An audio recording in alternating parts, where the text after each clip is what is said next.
Hi, my name is A.G. Miller. I'm a retired professor from Oberlin College in the Department of Religion and Africana Studies. This chapter, Made Welcome as Equals,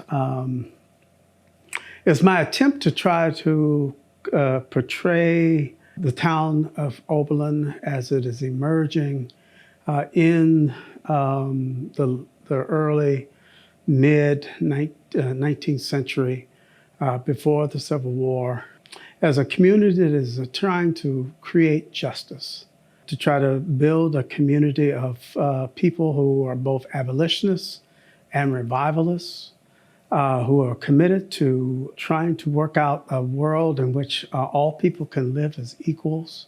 So what I try to do in this chapter is to talk about the early beginnings, how Oberlin came to be, the struggle that it went through in order to invite and welcome Black people into the community, slave and free, and then how it attempted to create this beloved community in the town, and then how that process began to break down over time. But it's also about helping people to understand that the Black people who came to Oberlin did not come tabula rasa. That is, they didn't come as a blank slate onto which the white evangelicals and the white abolitionists wrote onto their script. They came with fully formed beliefs and practices and commitments to their faith. They came with fully formed understanding of what it meant to be a free person and to fight for freedom. And they were full-fledged abolitionists long before they got to Oberlin. And they contributed to the building of this notion of a beloved community. And they continued to fight for that even after many within the larger white community of Oberlin began to acquiesce to Jim Crow, to acquiesce to the subtleties of racism in the North, begin to acquiesce, and then had to create their own religious and worship institutions because they wanted to hold on to their own agency.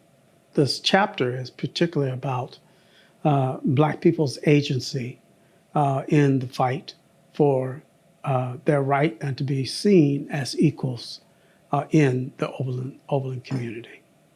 John Mercer Langston had this wonderful view of Oberlin as, in some ways, a very idyllic community on race relations. Yet John Mercer Langston never officially joined the First Church. And later we find that John Mercer Langston would praise the church tradition out of which he was birthed. That is the AME church tradition, the African Methodist Episcopal Church, and the importance of Black people to have that church speak on their behalf. So what does that say? How do we think about race relationships in the current era? Are all Black churches bad? Are all white churches bad? Or are there ways in which Black and white churches, for instance, might find ways to find common ground to build relationships, ministry, and to be able to work and live together? I think that's our challenge for who we are in the 21st century. Even whether we come from an all-white, an all-Black, and multiracial congregation, what can we learn from our ancestors that will help us to think through what does justice look like in the 21st century?